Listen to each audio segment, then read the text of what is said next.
Good evening and namaskar to everyone. Due to some technical error, हमारा पिछला जो live video था वो बंद हो गया. So I have lived it again. Quickly हम आज के टॉपिक को लेते हैं और आज हम बात करने जा रहे हैं capacity building of teachers for personal and professional growth.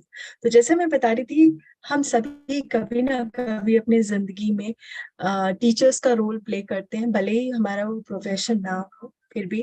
But as a profession भी अगर आप उसमें हैं, चाहे आप एक फ्रेश टीचर हैं या बनने जा रहे हैं या इन इन सर्विस टीचर्स हैं, तो specifically if you are a teacher and in this profession, so how to build the capacity for teachers' personal and professional growth in a digital way through digital inspirational lab. This is what our motive is, that this should goes to every school, every college, every university, every educational institute. To start with, कल हम बात कर रहे थे about the Nobel prizes, और मैंने आपको कहा था कि 4 मिल चुके हैं, 6 मिलते हैं हर साल और 5वां जो है कल आने वाला है. नोबेल पीस प्राइज आज अनाउंस हुआ है और ये मिला है ईरान की मिस नरगिस मोहम्मदी जी को for her fight against basically women care in Iran and her fight to promote human rights and freedom for all. So this is by Norwegian Nobel Committee, and this is the latest for tomorrow. Now, so to begin with, when we talk about capacity building and training for the teachers, what is the role of a teacher? Because we have already talked yesterday about it, but to summarize it, to start the talk for today and to initiate this particular webinar, I should say, proudly say that I am a teacher because I inspire. It is who I am. Because a teacher, why it is important for the for capacity building of a teacher? Because एक जो ideal teacher है, that fosters curiosity, that boosts confidence and self-motivation in the student, that reduces stress and anxiety, that helps students to develop grit, and that encourage creativity and independent thinking, that nurtures learning habits. So this makes a complete model that we call as a teacher. And जहाँ ऐसी teachers हैं तो उनकी capacity building, उनकी hand holding, उनकी और empowerment और उनको और अच्छे नए आइडियाज और नए तरीके टाइम टू टाइम देते रहना, सो that they can improve their learning and their teaching, and they can help the students in all these, fostering curiosity, boosting confidence, and encouraging and nurturing the lifelong learning. So उसके लिए बहुत जरूरी है. And आज हम इस video के माध्यम से ये जानेंगे that what are the innovative teaching teachers training practices. जब हम कैपेसिटी बिल्डिंग की बात करते हैं, कैपेसिटी बिल्डिंग हमेशा से चला आ रहा है.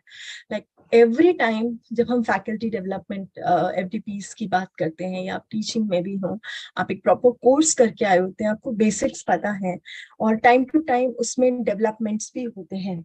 बट उसके बावजूद आप ऐसा क्या करें, ऐसा क्या नया इनोवेटिव आज के समय में जब ये टेक्नोलॉजी का दौर है वो लेके आए, जिससे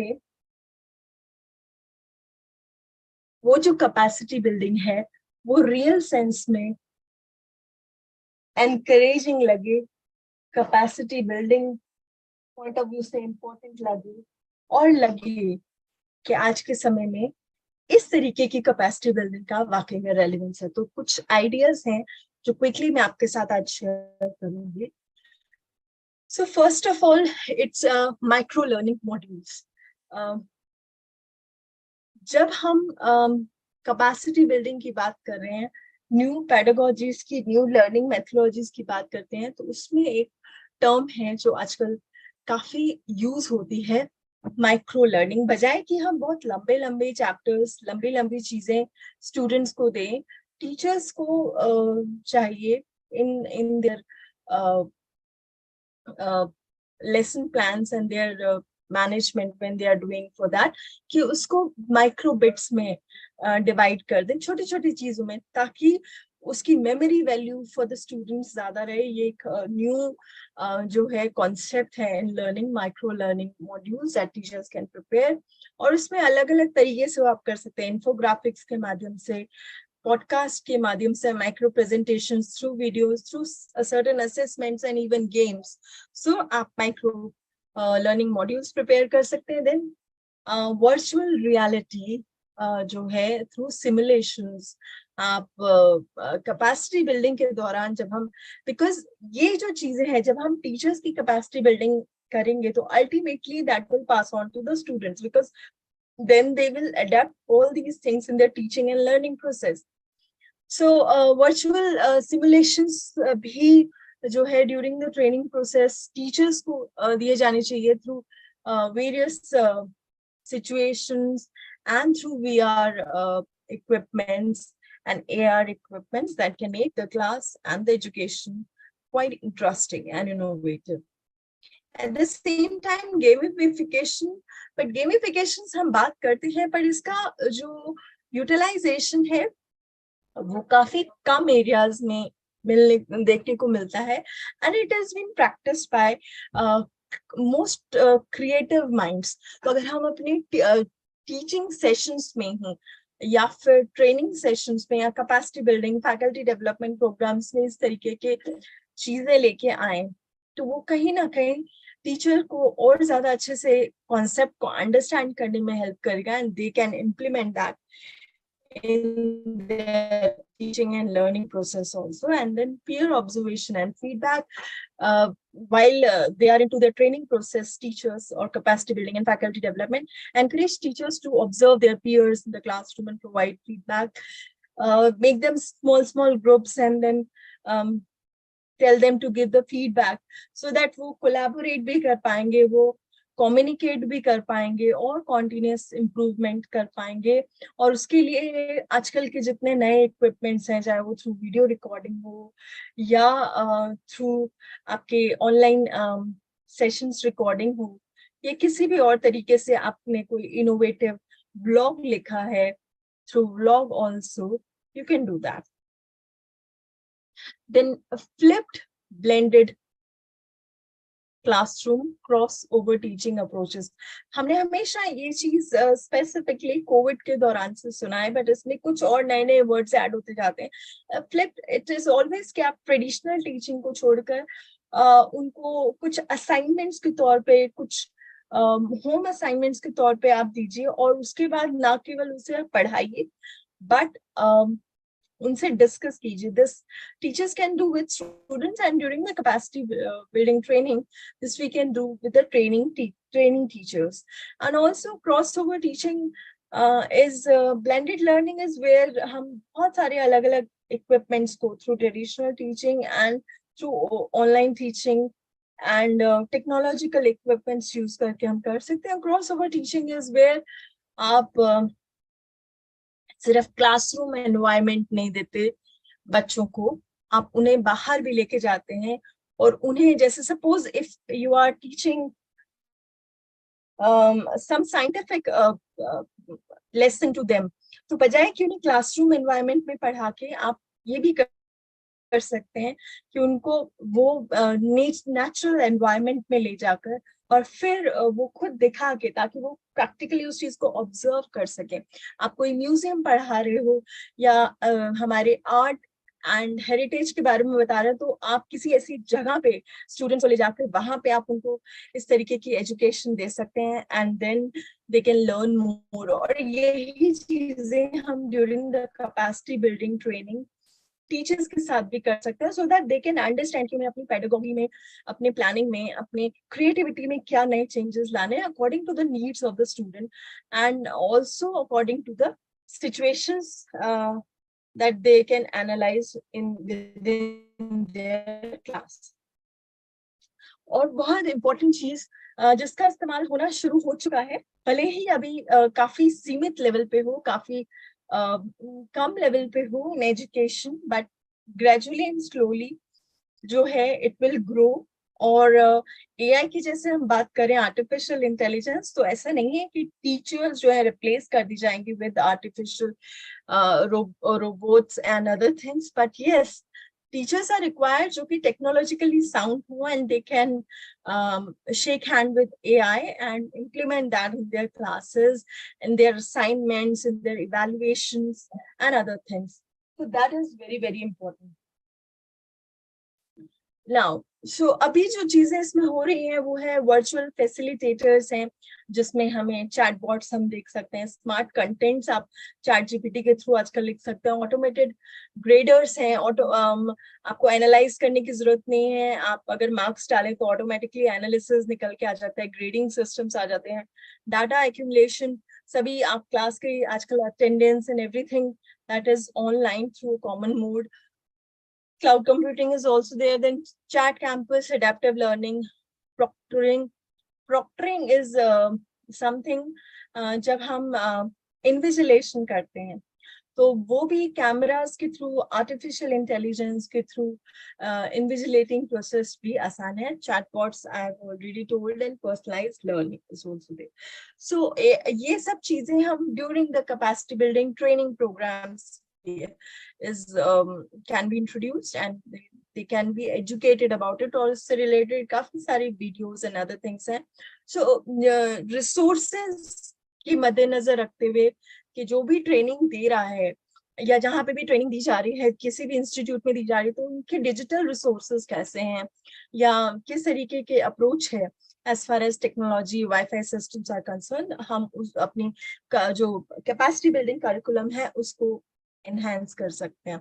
then online communities for practices, generally हमने देखा है जब इस तरीके की आजकल कैपेसिटी बिल्डिंग ट्रेनिंग्स होती हैं तो उसमें ग्रुप्स बन जाते हैं, जहाँ पे कि सिर्फ एक इंस्टीट्यूट के टीचर्स ही नहीं, मल्टीपल इंस्टीट्यूट के टीचर्स जो है वो इंटरैक्ट कर सकते हैं, चाहे आप उस पर व्हाट्सएप ग्रुप्स के जरिए जुड़े, चाहे आप गूगल ग्रुप्स के जरिए जुड़े या किसी भी और तरीके से ईमेल ग्रुप्स के जरिए जुड़े, तो उसके थ्रू आप अपने क्वेरीज, अपने डाउट्स, अपने क्वेश्चंस, अपने सजेशंस जो है वो सेंड कर सकते हैं और अपने आप को एनालाइज कर सकते हैं और बाकी सबके आंसर्स भी जान सकते हैं, उनके सजेशन समझ सकते हैं. और जब सबके माइंड मिलते हैं और सबके सजेशंस आते हैं तो कहीं ना कुछ क्रिएटिव आइडियाज भी निकल के आते हैं और समझ आता है एज अ टीचर कि अच्छा हम ये चीज भी कर सकते हैं, ऐसे भी हो सकता है, ऐसा न्यू इनोवेशन, ऐसी क्रिएटिविटी भी लाई जा सकती है.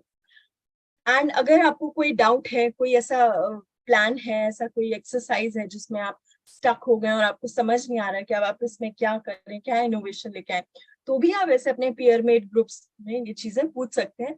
एंड एवरीबडी अक्सर देखा गया है कि they are very happy to answer.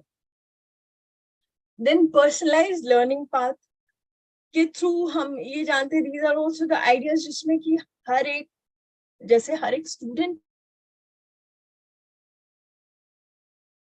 when you are an educator also and you are undergoing a training or capacity building or faculty development programs like that, तो उसमें आप भी जो है इस चीज को काफी बारीकी से समझते हैं कि because everyone has a different learning style, learning type and a different cerebrum and grasping power, तो उसके हिसाब से understanding the strength and weaknesses and challenges that they have, so you can develop your content accordingly. And that's why this thing is very, very important when you are undergoing a capacity building program for teachers. Obviously, this again the next thing is project based learning and design thinking process. So अगर देखा जाए तो micro level पे अगर हम इसे देखें तो शायद कुछ कहेंगे कि ये दो अलग अलग चीजें हैं, पर अगर ब्रॉड लेवल पे देखा जाए तो दोनों कहीं ना कहीं आपस में एक तरह का कॉम्बिनेशन बनाते हैं, बिकॉज जब हम बात करते हैं प्रोजेक्ट बेस्ड लर्निंग की, so you give always some kind of a projects, small small projects to your students, ताकि वो खुद उसको एक्सप्लोर करें, उस पर रिसर्च करें, and they come to a conclusion, they do a research work and they come with something constructive to you. इसी तरह से जब हम डिजाइन थिंकिंग प्रोसेस में होते हैं, तो डिजाइन जो प्रोजेक्ट बेस्ड लर्निंग है, that can be scientific projects, that can be art oriented, social projects, environmental projects, anything, financial projects, they can be anything. Likewise, design thinking process में भी आप एक कॉज को पकड़ते हैं, एक प्रॉब्लम को पकड़ते हैं, और उसको अपने हिसाब से उस प्रॉब्लम का लेवल क्या है और कितनी बड़ी है, क्या किया जा सकता है, वो आप अपने स्टूडेंट्स के साथ डिस्कस करते हैं, where this you define it and your student also understand it, they define it, you make the group of the students, then they will find some idea कि इस problem को solve कैसे किया जाए. It is exactly like the research process that we are doing. और उस problem को solve करने का, उसका सॉल्यूशन जनरली जब हम साइंटिफिक रिसर्चेस में देखते हैं तो उसका प्रोटोटाइप आ सकता है. अगर आप सोशल रिसर्चेस कर रहे हैं तो उससे रिलेटेड कोई ना कोई उसको इराडिकेट करने के लिए या उसको सॉल्व करने के लिए कुछ ऐसा सिस्टम डेवलप हो सकता है. तो प्रोटोटाइप बनाया जाता है इन साइंटिफिक रिसर्च, जैसे कि यहाँ दिया है, and you then do the test. और उसमें अगर इम्प्रूवमेंट की जरूरत है तो आप उसको इम्प्रूव भी कर सकते हैं. इसके जरिए आप अपने क्लासेस में, अपने स्कूल्स में बच्चों के एग्जीबिशंस भी लगवा सकते हैं और उसमें वो सॉल्यूशंस ढूंढ के ला सकते हैं. साइंस के अलग अलग इंसिडेंट्स के वो उसके प्रोटोटाइप्स बना सकते हैं, उनकी एग्जीबिशंस लगा सकते हैं. सोशल कॉजेस पे भी वो इस तरह की एग्जीबिशन जो है वो प्लान कर सकते हैं. और ये चीज भी जब हम कैपेसिटी बिल्डिंग प्रोग्राम में लेके आई जा सकती है, that will help a teacher to really think that it is not important कि बच्चा सिर्फ अपनी बुक से पढ़े, but it is very important कि बच्चा critical thinking, analytical thinking, design thinking करे और कुछ ना कुछ इनोवेटिव माइंडसेट निकाल के आए, ताकि उस स्कूल में से भी, उस कॉलेज में से भी साइंटिस्ट बने, रिसर्चर्स बने और कुछ ना कुछ इनोवेटिव एंटरप्रेन्योर स्टार्टअप्स जो है इनिशिएटिव बने. तो आज के समय में जिसे हम कहते हैं कि incubators lab and other things, so they are actually doing the design thinking process. Then also inquiry based learning, it is very important because आप कुछ ना कुछ जो है you come on to some solution of some problem. It can be there are lot many things जो कि यहाँ पे example के तौर पे आपके सामने रखी गई है. तो inquiry based learning भी is one of the module and one of the idea, one of the practice that you can incorporate during the capacity building program of your teachers. And then guest speakers and webinars, because जब आप industry point of view से, क्योंकि आजकल के समय में teachers ये बहुत जानना चाहते हैं, बिकॉज जैसे हमने पहले भी बात की थी, जो एक मेन प्रॉब्लम है ये है, बच्चे पढ़ लेते हैं, प्रोफेशनल कोर्सेज में भी सब कुछ कर लेते हैं, पर जब इंडस्ट्री में जाने की बात आती है तो अगर आपकी क्लास में 60 स्टूडेंट्स हैं तो उनमें से मेजरली देखा गया है कि 50% अपर साइड पे मैं बोल रही हूँ, बट फिर भी 30, 40, 20 it can go as far as जो टीचर्स ने और उनकी प्रैक्टिकल ट्रेनिंग्स ने उनको दिया है. तो मिसमैच कहाँ पे है, जिसे हम एकेडमिया इंडस्ट्री इंटरफेस कहते हैं, कि जो टीचर पढ़ा रहा है या जो उन बच्चों को इंडस्ट्री रेडी कर रहा है, उन्हें वो ट्रेनिंग दे रहा है for skills development and for interviews and other thing, at least उन्हें तो पता हो कि इंडस्ट्री को क्या चाहिए. तो इस तरीके की कैपेसिटी बिल्डिंग प्रोग्राम्स में, इस तरह के ट्रेनिंग प्रोग्राम्स में अगर उनका डायरेक्ट इंटरेक्शन इंडस्ट्री लीडर से होगा और वो उन्हें इंसाइट देंगे, वेदर फिजिकल और वेदर ऑनलाइन, सो इसके थ्रू उन्हें एग्जैक्ट आइडिया पता चल पाएगा और वो इनकॉर्पोरेट कर पाएंगे. एंड इस तरीके के इंटरेक्शंस जो है वो टीचर्स के साथ भी हो सकते हैं, so that faculty development programmes में, कैपेसिटी बिल्डिंग प्रोग्राम्स में, so that they can further tell that to their students and accordingly उनको प्रिपेयर करें और डायरेक्टली बच्चों के साथ भी हो सकते हैं with your students. So but इस तरीके की चीजें in today's innovative capacity building programmes. और सबसे ज्यादा इम्पोर्टेंट है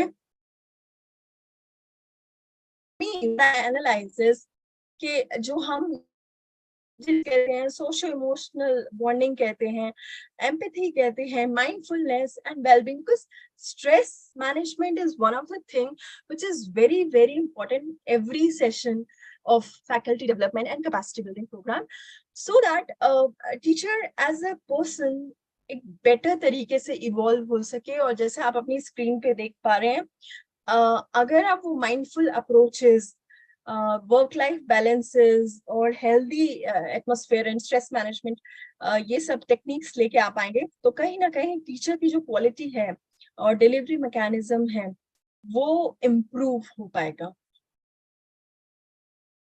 Then cultural competency training. This is also very important because nowadays we are seeing that globe is a family. So we have to deal with every kind and every background of a student. And also it is said that equity, diversity and equity, inclusive education, तो उसके लिए बहुत जरूरी है. Cross disciplinary collaboration. अब ये क्यों जरूरी है कैपेसिटी बिल्डिंग में देना? बिकॉज अगर मान लीजिए आप एक सब्जेक्ट के टीचर हैं और आप किसी टॉपिक को अपने तरीके से पढ़ा रहे हैं, बट अगर आप कोलैबोरेट होते हैं, अगर आपके पास एक ऐसी असाइनमेंट आती है जिसमें 2 डिफरेंट स्ट्रीम्स ऑफ टीचर्स को या 4 डिफरेंट स्ट्रीम ऑफ टीचर्स को कंबाइन किया जाता है to present a topic during the capacity building programme, तो एक टीचर उसे जिस तरीके से सोचेगा इस सब्जेक्ट का, दूसरे सब्जेक्ट का टीचर उसी चीज को समझाने के लिए अपना कुछ अलग इनपुट देगा, और तीसरा कुछ अलग देगा, चौथा कुछ अलग देगा, और उसमें कहीं ना कहीं इनोवेशन, क्रिएटिविटी निकल के आएगी. बिकॉज कॉम्प्लेक्स वे में चीजों को समझाना से अच्छा है चीजों को बहुत ही सिंपल मैनर में समझाना. आपने देखा होगा कई बार ऐसा होता है कि हम फाइनेंस की बड़ी बड़ी चीजें जब समझ नहीं पाते, और अगर हमें कई बार समझ नहीं आती तो हम मतलब ये पता लगता है कि ये फाइनेंस की थ्योरम या ये चीज हमें क्लियर नहीं हो रही है. We go to YouTube, we search the topic, और हमें, मैं ये नहीं कह रही कि एक ही वीडियो होती है, बट उसकी बहुत सारी वीडियोस आपको मिलेंगी. आप कौन सी वीडियो लंबे समय तक देखते हैं? वो वीडियो जो आपको उस कॉन्सेप्ट को बिल्कुल क्लियर कर दे, भले ही वो पर्सन उस बैकग्राउंड से हो ना हो, बट उसका समझाने का तरीका, उसका बताने का तरीका इतना सिंपल, इतना क्लियर है, इजी टू अंडरस्टैंड है कि आपको लगता है कि this is the perfect thing, वो जो कि शायद आपके फाइनेंस के सब्जेक्ट के टीचर ने आपको नहीं पढ़ाया. तो वो कहाँ, क्या चीज है वो क्रॉस डिसिप्लिनरी कोलैबोरेशन है. और ये अगर एज ए टीचर हम समझ जाएं, और हम इसमें, जैसे मैंने शुरू में बोला था एक पॉइंट में कि पीयर मेड कोलैबोरेशन हो, टीचर्स जुड़े हैं और आप उसमें किसी पॉइंट पे अगर स्टक हो गए हो या समझ नहीं आ रहा हो तो एक दूसरे की हेल्प ले, तो उसी अप्रोच में सेम स्ट्रीम के टीचर्स भी हो सकते हैं. क्रॉस डिसिप्लिनरी अगर आप हैं तो उसको समझने का नो डाउट जो बेस है वो तो एज ए सब्जेक्ट ही आप समझ सकते हैं, बट उसको डिलीवर करने का जो मैकेनिज्म है वो इनोवेटिव और क्रिएटिव हो सकता है. Moving ahead, mentorship programme. जितना जरूरी हमारा इंडस्ट्री एकेडमिया रिलेशनशिप है या पीयर कोलैबोरेशन है, उतना ही इम्पोर्टेंट है मेंटोरशिप प्रोग्राम. जैसा कि हम स्टूडेंट्स के लिए ये मानते हैं, जब हम क्लास को जो है मॉनिटर्स में या फिर ग्रुप्स में डिवाइड कर देते हैं, जिसमें हम ये मानते हैं कि जो स्लो लर्नर है या डिफरेंट लर्नर्स हैं उनके लिए ग्रुप में ग्रुप मॉनिटर होगा जो कि उनको अंडरस्टैंड कराएगा. तो सेम वेज एक टीचर जो कि एक लर्नर भी है, teacher are the co learners nowadays, so they can always take help and the guidance of the senior teacher और समथिंग न्यू. और इसको इस तरीके से भी समझना जरूरी है कि जरूरी नहीं आप उनको इन पर्सन ही मीट करें, बट यस आप ऑनलाइन उनकी हेल्प ले सकते हैं, उनके रिसर्च पेपर्स से जुड़ सकते हैं, और उनको थ्रू ईमेल्स भी आप उनसे जो है वैल्यूएबल सजेशंस ले सकते हैं, और ये सब कुछ अल्टीमेटली आपके प्रोफेशनल डेवलपमेंट में हेल्प करेगा. This is something very important. जैसे मैंने आपको बताया टेक्नोलॉजी एडवांस हो रही है, एप्स हैं, बहुत सारी एआई टेक्नोलॉजी है, वीआर सिमुलेशंस हैं, there are lot many other things. तो उसमें जो एक नई चीज निकल के आ रही है, जैसे हम देखते हैं कि वीआर में हम we can project the entire anatomy of human life if are teaching them science. और इसी तरह से अगर आप कोई हिस्ट्री पढ़ा रहे हैं या कोई उन्हें आर्टिफैक्ट दिखा रहे हैं तो आप उसको दिखा सकते हैं। तो 3D प्रिंटिंग एक ऐसा तरीका है जिसके जरिए आप उसको बिल्कुल वहां पे बना के एग्जैक्टली वो दिखा सकते हैं।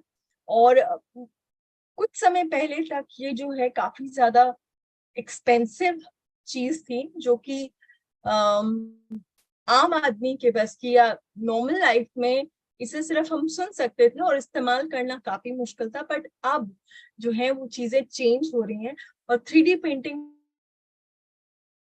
टेक्निक हर तरीके से हर जगह काम आ रही है। और एजुकेशन में भी this is bringing some revolution.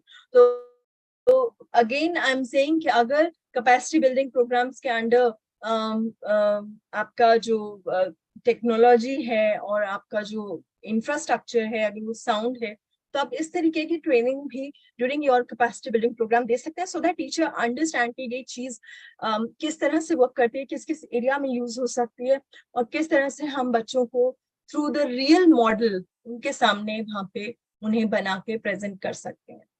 सो जैसे आप देख रहे हैं, you can print the human heart and the chemistry portion also, anatomies, and auto class students can print the car parts. Cooking classes में आप कोई भी डिजाइन 3D प्रिंटर से बना सकते हैं। So there are lot many example जिसमें आप 3D प्रिंटिंग को यूज कर सकते हैं। So in summary, I would like to say that innovative teachers training should be flexible, responsive to individual needs, and incorporate modern technology. Now, this is very important. Teaching और training और faculty development हमेशा से होता है, but उसका सही मायने में इम्पोर्टेंस, रेलेवेंस तभी निकल के आएगा जब हम उन्हें उसमें लेटेस्ट टेक्नोलॉजी इनकॉर्पोरेट कर पाएंगे। And by adopting these ideas, you can help in service teachers stay motivated, or even the new faculty also, and up to date and efficient for the class. So in the end, I would like to tell you the 7 benefits of innovative teaching methods. मैं चाह रही थी कि इससे पहले कि मैं slide पे आऊं, आप लोग मुझे एक बार लाइव चैट में लिख के बताएं कि जितना कुछ अभी हमने बात की, तो आपको क्या लगता है कि इस तरीके की अगर कैपेसिटी बिल्डिंग ट्रेनिंग होगी तो उसके क्या बेनिफिट्स हैं, कैसी टीचिंग में और लर्निंग प्रोसेस में चेंज निकल के आएंगे और उसके क्या बेनिफिट्स रहेंगे। सो अगर कुछ आप अपने यहाँ लाइव चैट में मुझे इस समय लिख के बता सकते हैं, so that will be good, and हम उसको रीड आउट कर सकते हैं and then we can move forward.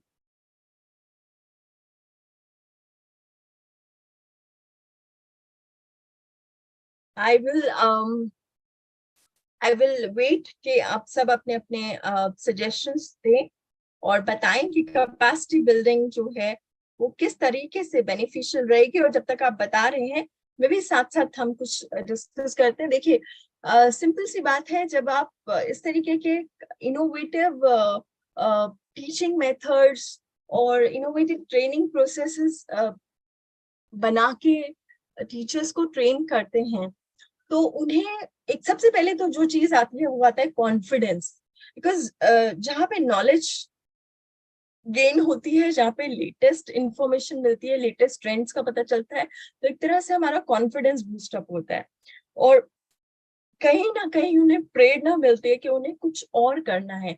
बहुत कुछ हो रहा है और उन्हें अपने वो स्टूडेंट्स को पास ऑन करना है, उन्हें बताना है। तो it encourages research, it improves problem solving and critical thinking, it avoids receiving a lot of knowledge at once and adopts more soft skills, check students understanding, improve self evaluation, and will classroom environment को जो है uplift करते हैं।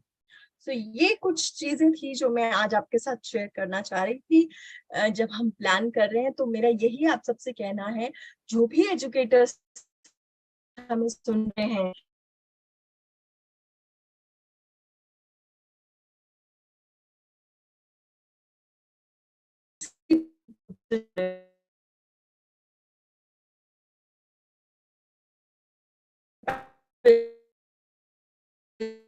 that it should have some kind of innovation and latest development tools inside that, और ताकि teachers को relevant information मिल सके। और इसके लिए हमारा डिजिटल इंस्पिरेशनल लैब हमेशा आप सबके साथ है। एंड डिजिटल इंस्पिरेशनल लैब का तो मेन मोटिव ही यही है, that making education and skills relevant for educator and for youth, also for the students and everyone. So you can talk to us, you can mail us, and you can write to us. With this, for today, I'm saying goodbye.